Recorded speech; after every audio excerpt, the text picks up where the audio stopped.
Bien, por otro lado, ya vimos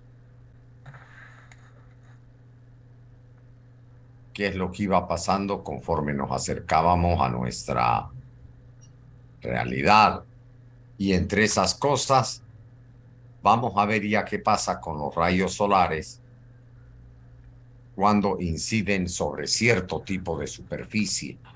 Y de ahí vamos a entrar a ver lo que pasa con la atmósfera. ¿Y qué es la atmósfera? Es este lugar desde nuestros pies a unos 10, 15 kilómetros de altura. Es como ir de aquí a,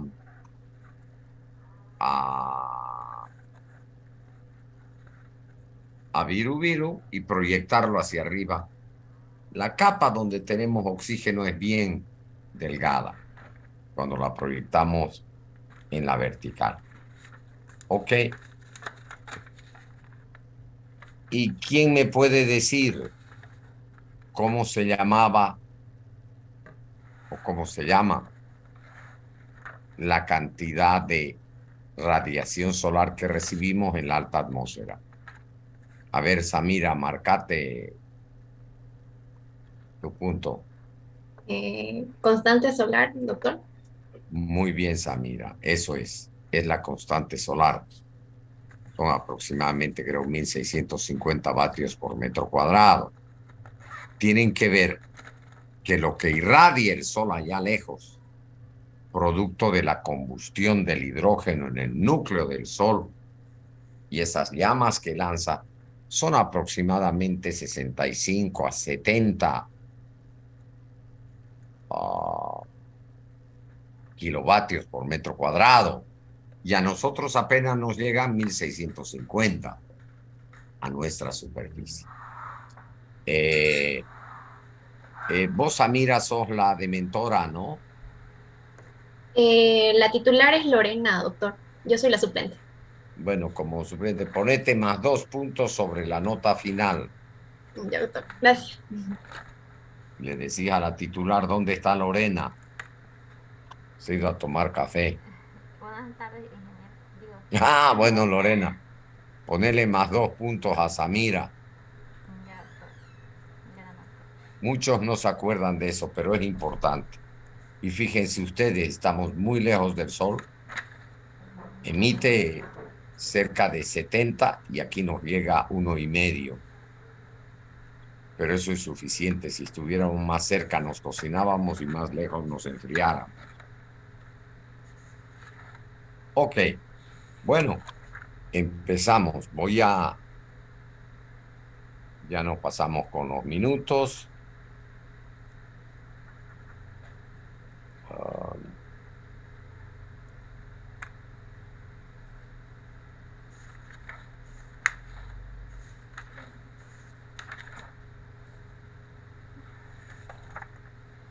¿se ve?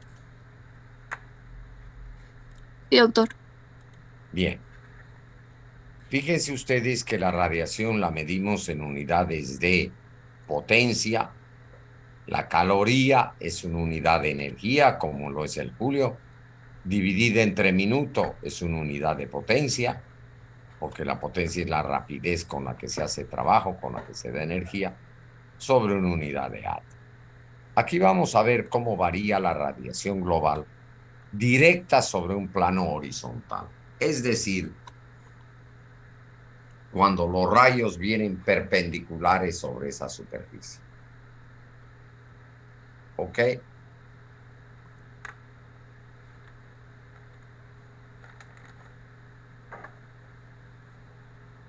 Fíjense ustedes, aquí está en calorías por centímetro cuadrado por minuto. En las primeras horas de la mañana, los rayos son oblicuos, pero tipo 9 de la mañana ya prácticamente recibimos la cantidad máxima de radiación solar y ya por la noche decae. ¿Y por qué decae? Porque precisamente, por más que el plano esté horizontal, ya el sol empieza en el crepúsculo a ocultarse y la radiación que nos llega, no que emite, que nos llega y es mucho menor. Y cuando hablamos de radiación global, hablamos de la directa, de la que nos llega directamente el sol, más la difusa. ¿Cuál es la difusa? La que nos rodea. Cuando ustedes están en una discoteca, el calor que a lo mejor es más difuso que directo, porque si vaciamos la discoteca va a ser frío por el hecho que no hay personas, las personas emitimos radiación, entonces tenemos la radiación directa más la difusa. O sea que prácticamente recibimos una cantidad constante sobre un plano horizontal. Vamos a ver qué pasa con esa radiación global, la directa y la de superficie sobre un plano horizontal. En los meses de verano recibimos de 0,20 a 0,30 kilovatios por metro cuadrado y en invierno es un décimo de esa cantidad. Con la latitud en la que está la estación, en el verano, a mayor latitud, perdón, aquí dice altitud, hay mayor radiación. Si se admite mayor radiación, es cuando vienen los deshielos, la producción del agua líquida a partir del hielo, y en invierno, a mayor latitud, menor radiación, vuelve a congelarse. Y en el área del Ecuador, que está a más o menos 23,5 grados, aproximadamente es constante a lo largo del año, no varía. Pero fíjense ustedes qué pasa cuando yo tengo una superficie horizontal que siempre va a recibir la radiación perpendicular. ¿Qué pasa en el hemisferio norte en línea negra y qué pasa en el hemisferio sur en línea roja?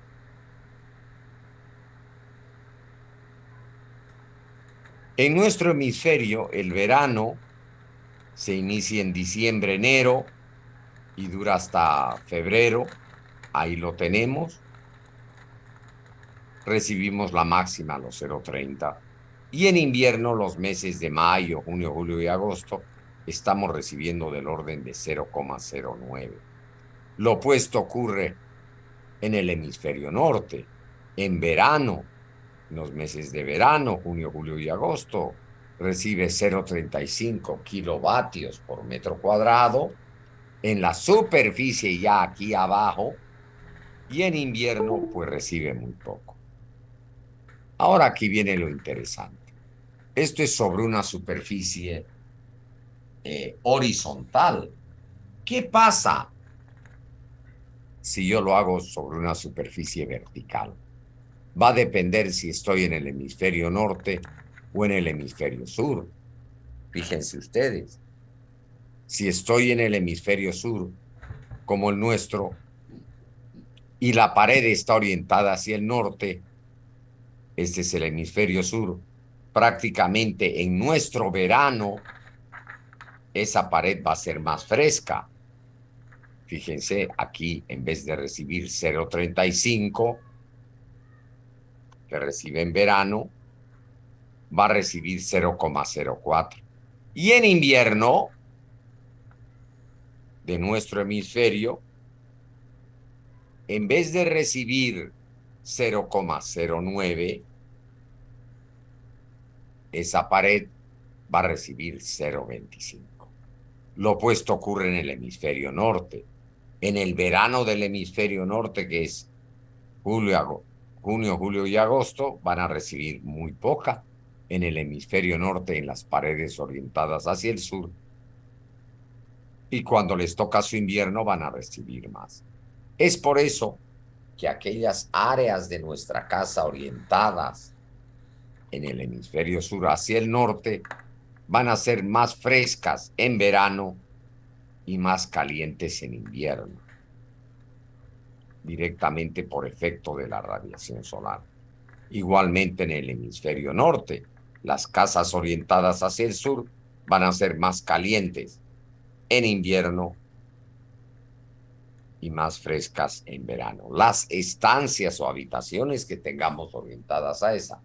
No siempre se puede lograr eso por el hecho de que las calles etcétera, como está en las calles, no vamos a colocar nuestro dormitorio a la entrada y la entrada en el patio trasero, porque no, los arquitectos no lo conciben así. Una manera interesante de ver qué es lo que pasa es si en vez de tener una pared completamente vertical, la orientamos unos 30 grados sobre la vertical y hacia el sur en el hemisferio norte y hacia el norte en el hemisferio sur. ¿Qué es lo que pasa? Que la radiación se atenúa. ¿Qué quiere decir? En vez de ser bien baja en el hemisferio sur en los meses de verano, ya pasa a 0,20 y 0,30. Entonces tiene un efecto amortiguador. Y es por eso que se aprovecha las paredes inclinadas en países donde la radiación es poca, como ser los países nórdicos, y tanto en invierno como en verano quieren tener más o menos una temperatura constante. Ok, tienen muy pocas horas de luz, pero las pocas que tienen, la radiación que les llegue les sea benéfica. En las paredes que están orientadas hacia el sur, en el hemisferio norte, va a pasar esto. Oscila la radiación entre 0,30 y 0,20. Está bien amortiguada. Y en el hemisferio sur y las orientadas al norte, cuando las inclinamos, también van a tener una radiación interesante, sobre todo en nuestros meses de invierno va a ser caliente y en los de verano también más fresca, pero son valores más atenuados. Ok. Con esa apreciación terminamos de ver cómo los rayos del sol en forma de ondas nos calientan, nos enfrían, etc. Entonces, en estos momentos lo que vamos a hacer es empezar a ver qué pasa con la atmósfera. Ese espacio que tenemos desde nuestros pies hasta 15 kilómetros de altura, qué es lo que contiene y por qué es importante para nosotros.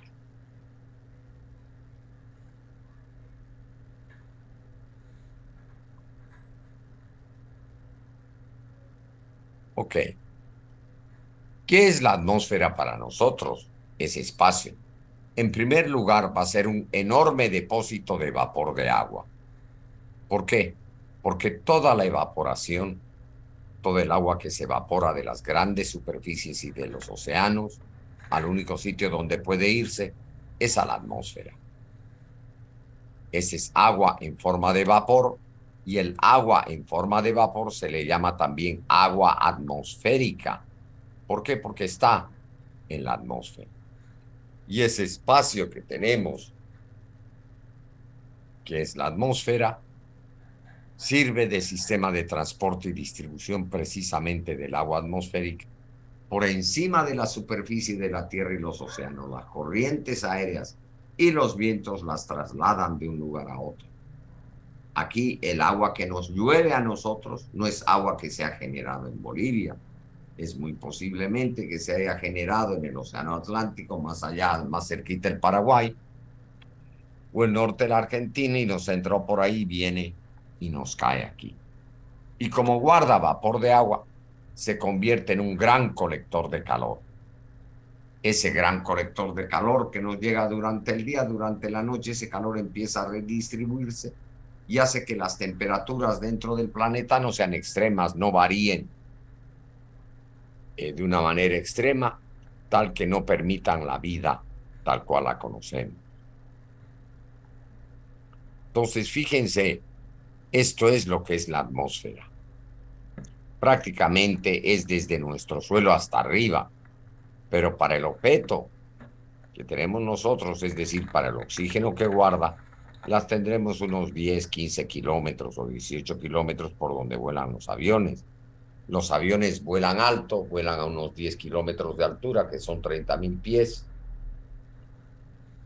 Lo hacen no para estar lejos del suelo, sino porque a esa altura ya hay muy poco aire y tienen muy poca resistencia al movimiento. Entonces consumen menos combustible y van más rápido. Es lo que se llama altura y velocidad de crucero. Ya a partir de estos 10 kilómetros, prácticamente afuera de aquí ya no hay oxígeno y la estación espacial está a unos 500 kilómetros de la superficie de la Tierra, que no es nada. Si nosotros tuviéramos una esfera que represente a la Tierra con un diámetro de 12.500 kilómetros, que es el diámetro de la Tierra, y esa esferita estuviera en un museo con un diámetro de 1 metro, prácticamente la troposfera o la parte de atmósfera serían unos 0, no llegaría ni a 1 milímetro. Serían unos pocos milímetros que tendríamos que ver, es prácticamente imperceptible. Y la estación espacial estaría un par de centímetros, ahí cerquita. O sea que lo que conocemos de nuestro propio planeta, convivimos, es muy poco para todo lo que es el mundo de las galaxias. Esa atmósfera pues tiene unas 2/3 partes de nitrógeno, el resto es oxígeno, tenemos en menos cantidad argón y dióxido de carbono. Y para ella aplica la ecuación de los gases perfectos, presión por volumen igual al número de moles. Esta es la constante universal de los gases por la temperatura. Pero fíjense, en esta ecuación tenemos 1, 2, 3, el número de moles, y 4 incógnitas. Y a los ingenieros nos gusta simplificarnos la vida y nosotros manejamos en ingeniería otra versión de esta ecuación. El número de moles, ¿a qué es igual? Es el peso molecular expresado en gramos. Entonces, ¿cuántos moles tendré yo si tengo una masa m de una sustancia? Tendré m dividido entre el peso molecular de la sustancia.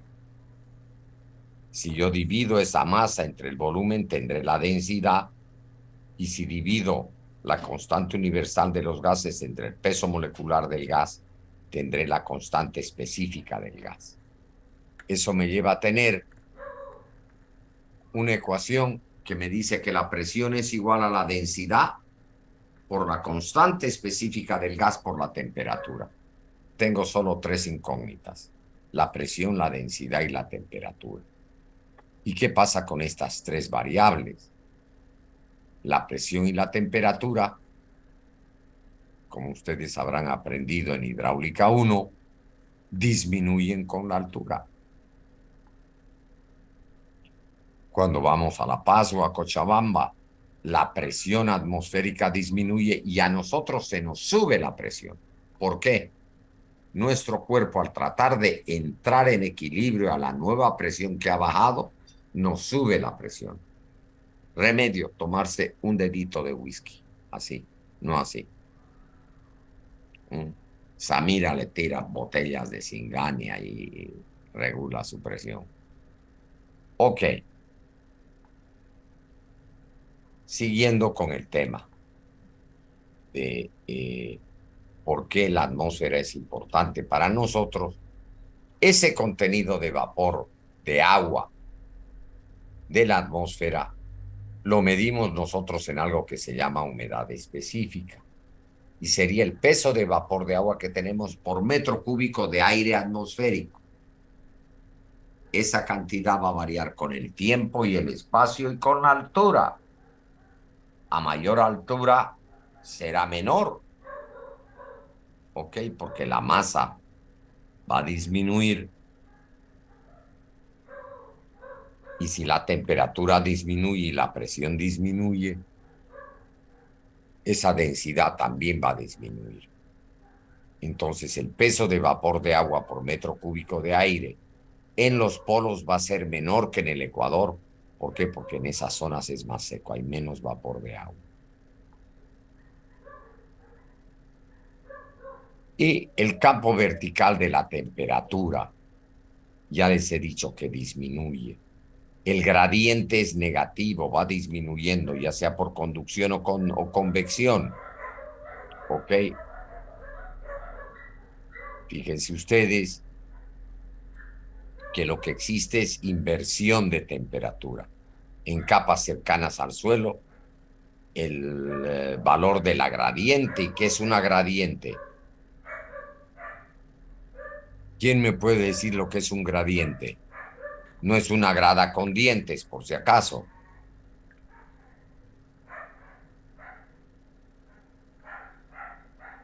La pendiente entre dos puntos.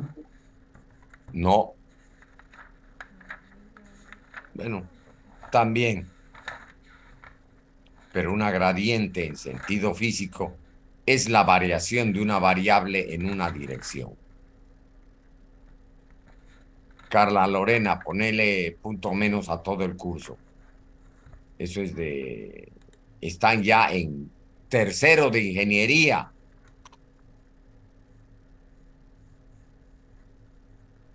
Deberían saber que una gradiente es la variación de una variable en una dirección. Entonces, en dirección vertical, la temperatura disminuye y la presión también. La gradiente es negativa. Pero, ¿qué ocurre?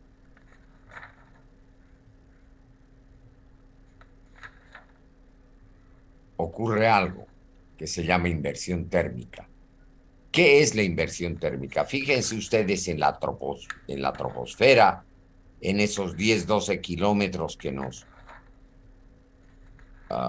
separan de lo que es la atmósfera y de lo que no lo es, el gradiente es negativo, va disminuyendo. Imagínense hasta llegar a los extremos, allá arriba a menos 60 grados centígrados. Pero cerca de aquí, cerca del suelo, la gradiente, como aquí hay más calor y aquí menos, la circulación del aire también existe en sentido vertical. Se va a desplazar de mayor temperatura a menor temperatura, de abajo a arriba, así como existe una circulación horizontal, que es la que nosotros más asociamos a los vientos. ¿Ok? ¿Qué va a pasar aquí cerca? Aquí cerca de la superficie, el gradiente en vez de ser negativo va a ser positivo, es decir, se va a incrementar la temperatura y a partir de aquí empieza a disminuir. ¿A qué se debe eso? A que el suelo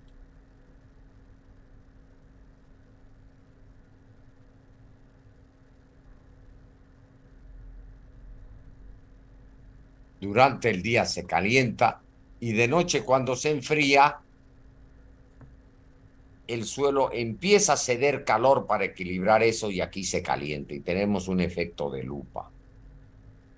Básicamente, ese gradiente vertical podemos tener dos. El adiabático seco. ¿Qué quiere decir adiabático? ¿Qué quiere decir adiabático? ¿Cuándo un proceso es adiabático?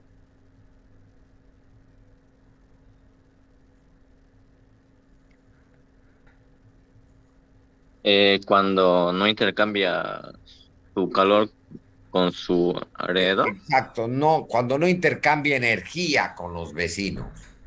Agradezcanles a Rebollo. Gracias a él, a José Rebollo, Joseph, ¿no? Sí, ingeniero. Sí, doctor. Ya, no le va a otro punto, porque eso sí debían saber, un proceso es adiabático, porque no intercambia energía. Es por eso que uno tiene que decirle a las personas, yo te amo adiabáticamente. Te abrazo y no te transmito nada. Te beso y no te transmito nada. Soy egoísta. Soy adiabático. ¿Qué quiere decir? Que todos esos procesos de intercambio de calor son internos, no lo hacen con el medio. Y ese proceso adiabático seco hace que a mayor presión haya mayor temperatura. ¿Ok?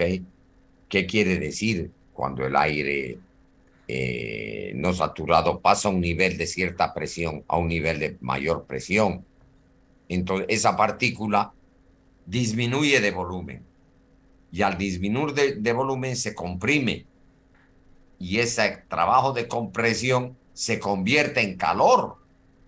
Al comprimir algo, se calienta. Si ustedes tocan un compresor que está comprimiendo aire adentro del compresor que nos sirve para inflar llantas, vemos que aumenta la temperatura. Pero ese incremento de la temperatura es interno. Cuando el aire es húmedo o saturado, ¿ok? El volumen saturado de vapor de agua se eleva diamáticamente. ¿Qué quiere decir? Que si yo agarro un volumen de vapor de agua y lo comprimo o lo expando, al expandirlo se va a enfriar. ¿Ok? Al disminuir la presión va a disminuir la temperatura. Si yo lo elevo, ¿qué va a pasar? Va a disminuir la presión y va a disminuir la temperatura. Y en ese enfriamiento, yo para enfriarme, ¿qué tengo que hacer?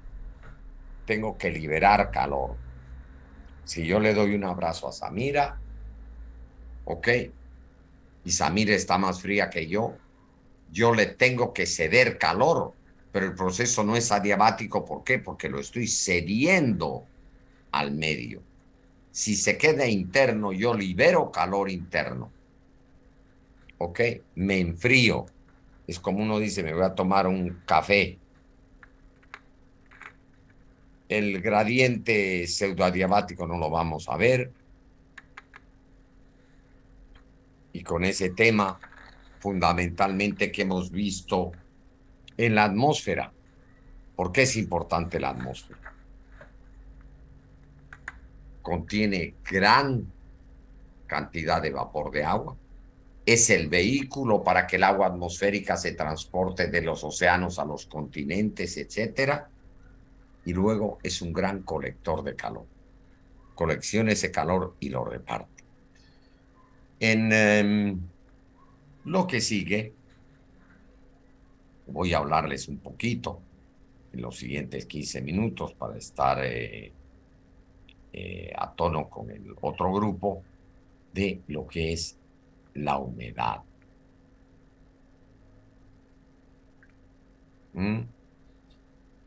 Entonces me voy a desconectar. Hay 59, hay 80 inscritos.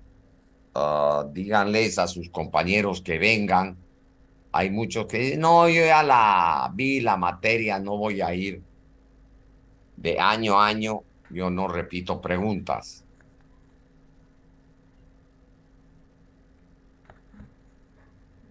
Bueno, me desconecto y me vuelvo a conectar.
Ok.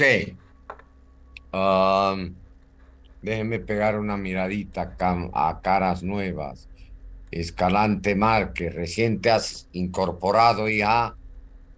Buenas noches, ingeniero. Sí, en el último día de adición, de inscripción, recién pude inscribir la materia. pero igual hubiera venido a clase porque igual había esto, o Sí, sea, estoy procurando nivelarme, ingeniero, preguntando a algunos compañeros. ya les vuelvo a hacer recuerdo de los apuntes, porque después de verdad van a estar llamándome, ay, en los apuntes, y yo ya no tengo tiempo para eso, honestamente les digo, ok, yo aprovecho un poco la bondad de Eliana para que me ayude en eso. Ok, ¿qué vamos a empezar a ver ahora? Que ya sabemos que la atmósfera nos guarda harta humedad. Vamos a empezar a ver en estos 15, 20 minutos qué es la humedad y es el agua en forma de vapor. ¿Y dónde se va? A la atmósfera. No hay otro sitio donde se vaya. Y la atmósfera contiene masas de aire, es verdad. Pero estas masas de aire, fíjense, agarro yo, esta es una masa de aire y aquí va a tener una parte seca y una parte húmeda, si es que tiene humedad. Y a esta humedad que tiene le llamamos vapor de agua. Pero en ciertas condiciones de presión y temperatura,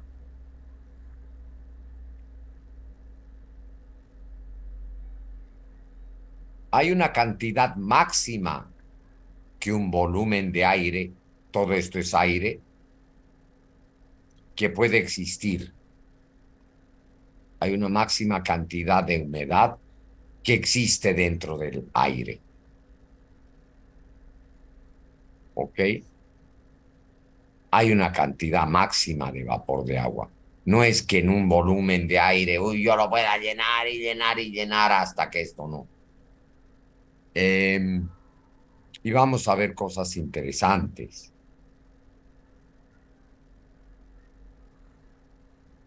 A eso se le llama nivel de saturación de vapor de agua y depende de la temperatura. Si ustedes en los apuntes se van a las propiedades del aire, en la parte donde dice T, se van a fijar en grados centígrados, se van yendo a la derecha y hay una columnita donde dice presión de vapor o cantidad de o humedad específica. Los va a dar en kilos de aire por kilos de vapor de agua por metros cúbicos de aire. Y en esa temperatura, esa es la cantidad máxima de humedad que este volumen de aire puede aceptar. Entonces, este volumen de aire va a tener una presión que va a ser equivalente a la que ejerce el aire seco y la parte húmeda del aire, pero puede coexistir.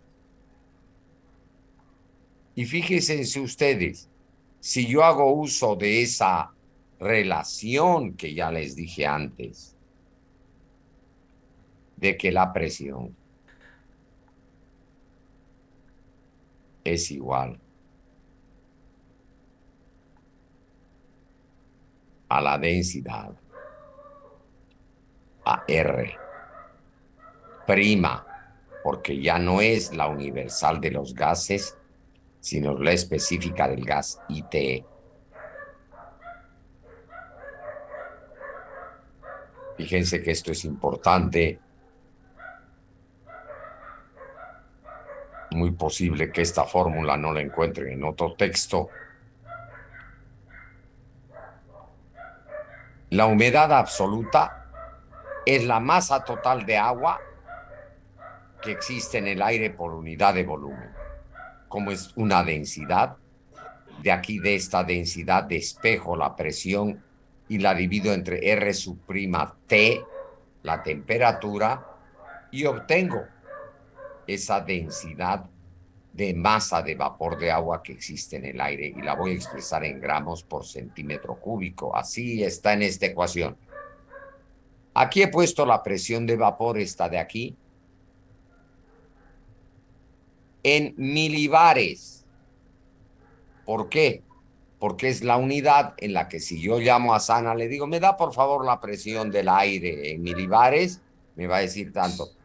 ¿Cuánto es el equivalente a la presión seca en milibares y cuánto es la presión de vapor en milibares? Ya. ¿Y qué temperatura tiene en grados centígrados? Ya sabemos la humedad absoluta. Esa es la cantidad real de humedad que existe, la humedad específica que hemos dicho, la masa de vapor de agua por volumen de aire. Ok, pero hay otro concepto que quiero que lo entiendan. ¿Por qué utilizamos el término humedad relativa? Porque comparamos esa humedad absoluta con la máxima que pudiera haber a esa temperatura que la buscamos en las tablas. ¿Ok? Es decir, comparemos un micro. Un micro tiene campo para 10 pasajeros y solo hay 3 pasajeros. ¿Cuál es la ocupación relativa del micro? 30%. Hay 3 de 10 pasajeros. Y vamos a suponer que vivimos en una sociedad tan civilizada que solo pueden ir sentados los pasajeros. No pueden ir colgados, ni subidos en el techo, ni agarrados del micrero. ¿Ok? Entonces, la humedad relativa, en primer lugar, es una medida ¿de qué? De que todavía hay campo en la atmósfera para más humedad. Cuando la humedad relativa es baja, por ejemplo, digo 30%, ¡ay! Todavía le entra un 70%. Si es que hay que se evapore, porque la evaporación es un fenómeno potencial. Les adelanto ese concepto. ¿Qué quiere decir potencial? Que tiene que existir 2 cosas para que se dé. El recurso, ok, en ese caso el agua, y la energía. Uno dice la humedad relativa en Potosí es el 30%. Pucha, ahí se puede evaporar harto. Sí, existe energía, vamos a suponer, existe radiación, pero no hay que se evapore. Entonces, no va a pasar nada. Es lo mismo que para beber, Julio César Paz. ¿Qué pasa si querés beber, tenés la energía y no hay trago? No bebés, pues. No, Natalia Aragón, ¿qué pasa si querés beber y no hay trago? No bebés. Y por otra parte, Samira, ¿qué ingeniero. pasa? ¿Ah? Nada, decía que compraba. Pero no hay, pues. Y aunque querrás, no hay ni para comprar. Ahora ya te la cierran temprano la licorería, pues si no viene la alcaldía y la cierra. Entonces, Isa, mira, ¿qué pasa de manera conversiva? Está lleno de trago tu casa, pero no hay la energía para beber. Entonces, por más agua que haya, si no hay la energía, ese calor latente para que se convierta en vapor de agua, nada se va a evaporar. Si estás llena de trago en tu casa y no querés beber, ¿qué pasa, Natalia Aragón? No bebés, pues no. Si lo voy a guardar para el fin de semana. O para celebrar cuando pase hidrología. Nos vamos a mojar bien mojados. Ok. Entonces, fíjense que es un fenómeno potencial y que la mayoría de las fórmulas asumen que la energía existe. Ese es el problema, que las fórmulas que dan la energía no necesariamente, las fórmulas que nos dan la evaporación y evapotranspiración no siempre nos dicen la verdad, porque nos dicen que aparte de la energía está el agua disponible y muchas veces no hay agua disponible. Uno puede calcular la evaporación en Potosí y decir, pucha, oye, La evaporación en Potosí es más alta que en Santa Cruz. Sí, hijo, la potencial, pero no la real. ¿Y por qué, padre? Me dicen. ¿Y por qué, papito? No es así. Porque en Potosí no hay que se evapore. Es seco, como dice el cambano. Como es seco, no hay que se evapore. Pero la fórmula, dice, la fórmula te la metes detrás de la oreja. No me mire mal. O te la metes al poto, pues si quieres. Pero no hagan caso a las fórmulas porque son ingenieros o ingenieras. La fórmula les puede dar un número, pero si ese número no está de acuerdo con la realidad, algo le pasa a la fórmula. ¿Y qué ocurre? Sí, que la fórmula está asumiendo que hay agua que se va a evaporar y que hay radiación. Ok. Vamos a seguir un poquito con el tema para acabarlo en unos minutos. Ya hemos llegado a esa relación porcentual de que si yo relaciono la humedad absoluta, los 3 sitios que hay llenos en 10 que tienen micro, digo, la humedad relativa es tanto por ciento. Es la relación entre la cantidad de vapor real que hay y la que pudiera existir a la misma, a idéntica temperatura. O sea, es una indicación del potencial de evaporación que pudiera haber.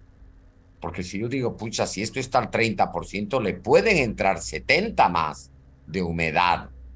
Sí, pero no hay que se evapore. Oye, ya estamos al 90% de humedad relativa. Sí, pero ya el 10% es muy difícil que vaya entrando porque es muy lenta. ¿Ok? Eso sería. Por eso es que la humedad relativa es una medida importante, un indicativo del potencial de cuánto se pudiera evaporar, siempre y cuando exista algo para que se evapore y exista la energía para que se dé. ¿Cómo se determina? Eso lo vamos a ver la próxima clase. Generalmente la humedad relativa se la determina mediante un instrumento que se llama higrómetro, que tiene un bulbo seco y un bulbo húmedo. ¿Y qué son esos dos? Son 2 termómetros de mercurio, los que se forman de los que se compran en la farmacia. Lo coloco uno al otro. Uno tiene un bulbo seco, el TBS, que me va a medir una temperatura, y otro tiene un bulbo húmedo. ¿Qué quiere decir? Que tiene una popelina agarrada al tubito donde mete bueno, no lo vamos a meter a ninguna parte, donde se mide la temperatura, húmedo. Y cuando el aire está seco, la evaporación es más rápida. ¿Por qué? Porque la humedad relativa es poca. El enfriamiento es más pronunciado, el del bulbo húmedo, y va a haber una depresión de bulbo húmedo. Sin embargo, cuando la humedad relativa está al 100% y ya no se puede evaporar, las dos temperaturas van a coincidir. Cuando la temperatura del bulbo húmedo es menor que la del seco, hay humedad relativa. Cuando coinciden, ya está lleno. ¿Ok? Y no sé si ir hasta ahí. Bueno, como quedan unos minutos. Este es el gráfico psicométrico. Esto es de un libro que escribí hace muchos años en Inglaterra. Aquí, en la escala vertical, tenemos el termómetro de bulbo seco, el dry bulb temperature, en grados centígrados. Y en estas líneas oblicuas tenemos la temperatura de bulbo húmedo, el wet bulb temperature. ¿Ok? Y en estas líneas curvas son líneas de igual humedad relativa. Y aquí lo que me está diciendo es la humedad absoluta del aire y la presión de vapor en kilonewtons por metro cuadrado. Fíjense ustedes, si mi bulbo seco en el higrómetro me da 20 grados y el húmedo 16, quiere decir que como el húmedo es menor que el seco, que hay una humedad relativa importante. Si tuvieran la misma temperatura los dos a 20, estuvieran saturados, llenos de vapor de agua. Ok, vamos a ver cómo usamos esta cosa. El de temperatura seca está a 20, entonces yo estoy en este punto. Y el de húmeda está a 16, implica que estoy en este punto. La humedad relativa va a estar entre el 60 y el 70% de esta línea.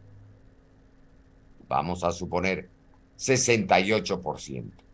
¿A qué equivalente sería? En cantidad de vapor por kilo de aire. Mira, aproximadamente aquí tenés 9.5, habrían 9.8 gramos de vapor de agua por kilo de aire y estaría aproximadamente en 1,67 kilonewtons por metro cuadrado. ¿Ok? Y este gráfico psicométrico nos permite determinar la humedad relativa con estas dos medidas. Hoy en día existen ya instrumentos electrónicos que lo hacen directamente, pero lo lindo de esta gráfica es que teniendo estas dos temperaturas, yo puedo saber la humedad absoluta. Para obtener la relativa me fijo a 20 grados cuánto sería la humedad de saturación y puedo determinar la humedad relativa. Y esta es la presión de vapor del aire húmedo. 1.68, vamos a suponer, kilonewtons por metro cuadrado. Tienen que ver que el aire pesa muy poco. El agua pesa 1000 kilos por metro cúbico. Pero el aire pesa apenas 2.1 kilos por metro cúbico. Es bien ligero, bien liviano. Y eso depende de dónde esté. Bien. ¿Qué hemos aprendido hoy? Pues de la atmósfera. Que esas dos variables importantes, presión y temperatura, descienden con la altura. Que el espacio que es atmósfera son apenas unos 10 a 15 kilómetros y que dentro de ella hay una gran cantidad de vapor, de agua. Uno puede ver las nubes y dice llueve y de aquí abajo las ve chiquititas, pero llueve y llueve. ¿Por qué? Porque guardan grandes, a pesar de que hay poca humedad en relación al kilo o al volumen que hay de aire, ese vapor de agua tiene que convertirse en líquido otra vez. Conforme se va elevando, se va enfriando, al enfriarse se condensa. Al condensarse se forman las gotas. Primero se tienen que formar las gotas y tienen que caer las gotas, porque si no flotan en el aire. Es como el spray que uno se coloca al pelo, ¿no? No, mira cuando uno va a la discoteca, se pone su pelo ahí, tipo afro como yo ahí, y me pongo spray y voy a la disco. Y todo queda. Y ese spray son gotitas pequeñas que van flotando en el aire. Para que caigan, tienen que engrosarse, tienen que tener cierta masa. Así, el principio de flotación lo vieron en hidráulica 1. Todo peso sumergido en un fluido recibe un empuje de abajo arriba igual al peso de esa cosa en agua, si está en agua. Si yo me largo en un paracaídas, recibiré un empuje de abajo arriba igual a mi peso en aire. ¿Qué pasa si yo quiero que Samira no pese? ¿Qué es el peso de algo?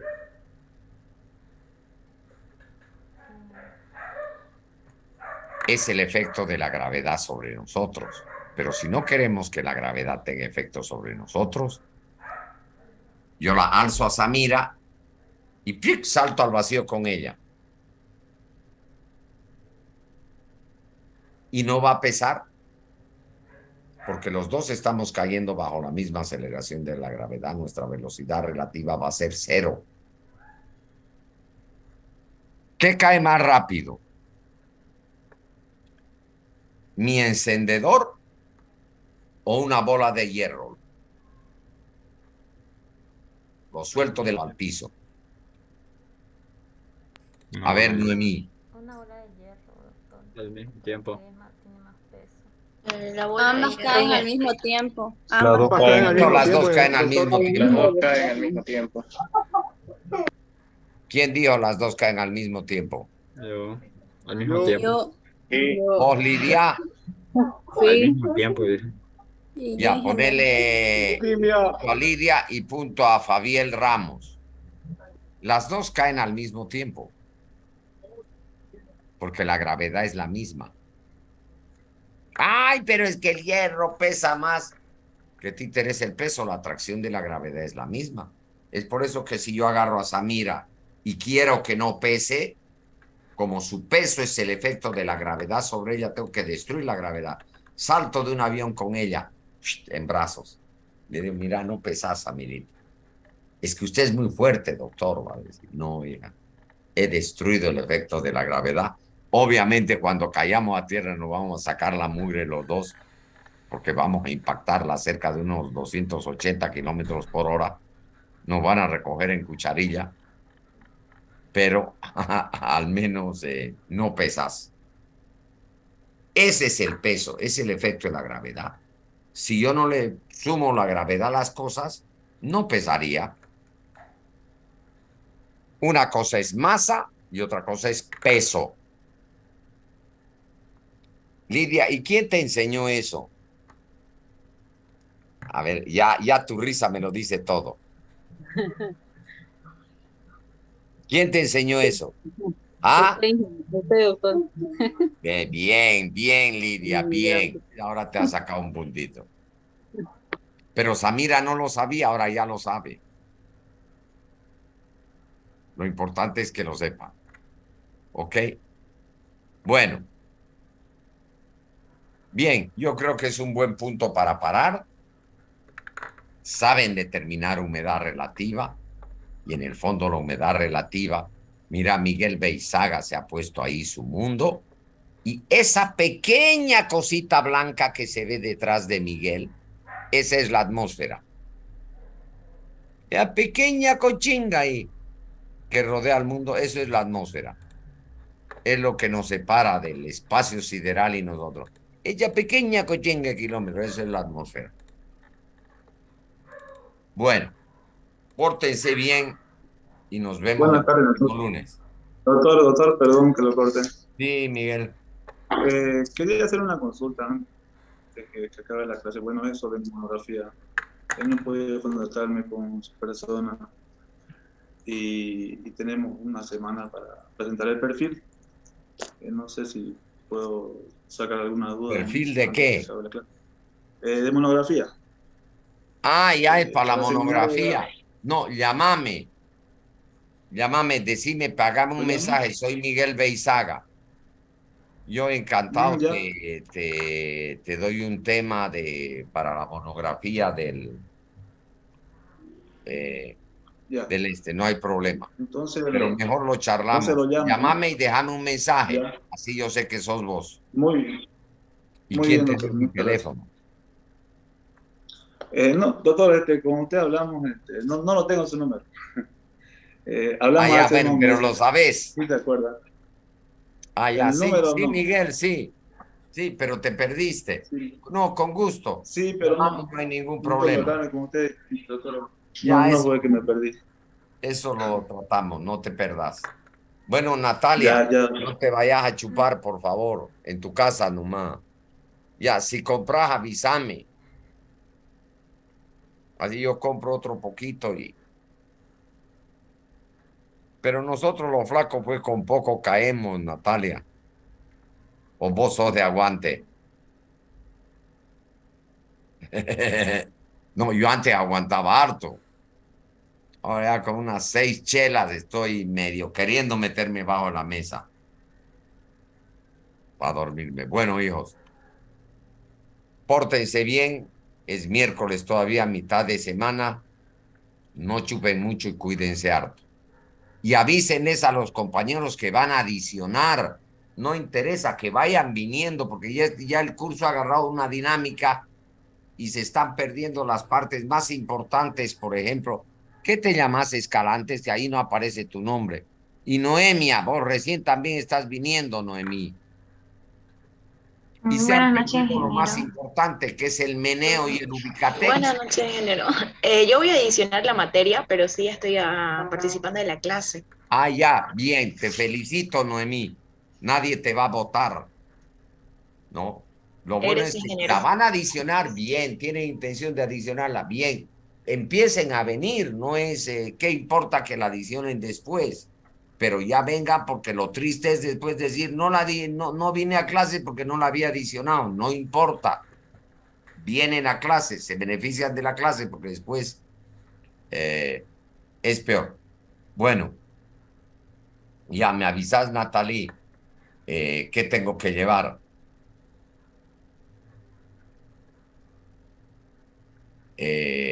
Cuídense, oye, por favor. No, y te felicito, Natalie, Noemí, por venir. Vos, Escalante, ¿qué te llamas? María Celina, ingeniero. María Celine. Celina. Ah, Celina, ya.